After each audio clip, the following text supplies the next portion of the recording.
নিশাৰ সাৰ পালেও মহাবিদ্যালয়ৰ উন্নতিৰ কথাই ভাবি আহিছোঁ।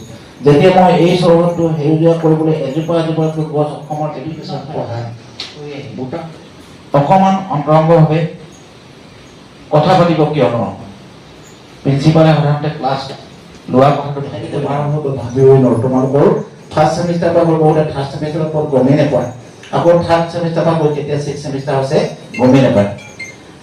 যোৱা 11টা বছৰ, এই 11টা বছৰ মোৰ বাবে কেৱল এটা চৰকাৰী স্বাস্থ্য পঢ়িব নোৱাৰে ইয়াত থকা বুজিলোঁ দিওঁ। কিন্তু কেতিয়াও মাক বাপেকে নকয় যে আমুকে পইচাটো দিলে ল'ৰাটো ভাল হ'ল, ল'ৰাটো পঢ়া শুনা কৰি মানে ডাঙৰ মানুহ হ'ল, কোনোদিনে কৃতজ্ঞতাটো নাপাওঁ। কিন্তু কালি ৰাতি 9:30 যেতিয়া ছোৱালীজনীয়ে ফোন কৰি কৈছে, খুব আৱেগিক হৈ গৈছে, তেতিয়া মই ভাবিছোঁ যে কিমান ডাঙৰ কাম এটা কৰিলোঁ মই, ইমান ভগৱান নে ইমান ডাঙৰ কাম এটা কৰিব পাৰিলোঁ। মোকতো কোনোদিনে স্বীকাৰ নকৰে, কৃতজ্ঞতা প্ৰকাশ নকৰে। গতিকে মই সেইকাৰণে এখন কিতাপৰ কথা প্ৰায় কওঁ, আজিও কথাও বিচাৰিছোঁ। 5 চেম্পিয়ন কুৱেশ্যন বুলি এখন কিতাপ আছে আৰু তেওঁ আহিছে মাজুলী কলেজৰ প্ৰিন্সিপাল, আৰু সেই মাজুলী কলেজত মই 3 বছৰ 3 মাহ কাম কৰি আহিছোঁ। 3 years 3 months মই প্ৰিন্সিপাল আছিলোঁ। আৰু ইন জেনেৰেল আমাৰ ননী মাধৱদেৱে অনুভৱ কৰিব পাৰিব, তেওঁলোকে হয়তো মেচিউৰিটি অহা নাই, সেই কথাখিনি অনুভৱ কৰে। এজন প্ৰিন্সিপাল যেতিয়া ৰিটায়াৰ হৈ আহে, সেই প্ৰিন্সিপালজনক সাধাৰণতে সদায় সেই মহাবিদ্যালয়ৰ পৰা আঁতৰাই ৰখা বুলি বহুতে ভাবে, আঁতৰাই ৰাখিবলৈ বিচাৰে। কিন্তু মাজুলী মহাবিদ্যালয়ৰ যিটো পৰম্পৰা, সেই পৰম্পৰাটো কিন্তু সম্পূৰ্ণ ব্যতিক্ৰম। প্ৰত্যেকজন অধ্যক্ষ, আমি অধ্যক্ষ হিচাপে যেতিয়া আছিলোঁ সেই কলেজত, ৰিটায়াৰ্ড প্ৰফেচাৰ প্ৰিন্সিপাল সকলোকে নিমন্ত্ৰণ কৰি আগত বহি থাকিবলৈ দিওঁ। মই কওঁ যে আমি তাৰ পৰা শক্তি পাওঁ, আপোনালোকে ধৰক। গতিকে এই যে এটা ভাতৃত্ববোধ, সমন্বয়, সম্প্ৰীতি, মৰম, ভালপোৱা, স্নেহ, শ্ৰদ্ধা, এই কথাবিলাক আমাৰ সমাজৰ পৰা নোহোৱা হৈ গৈছে। কিন্তু মাজুলী মহাবিদ্যালয় কিন্তু সেই পৰম্পৰাটো এতিয়াও ৰক্ষা কৰি আছে। মই ভাবোঁ মই দূৰত আছোঁ, এই মহাবিদ্যালয়ৰ পৰা মই হয়তো বিভিন্ন মিটিঙত বা সভাত থাকিব নোৱাৰোঁ।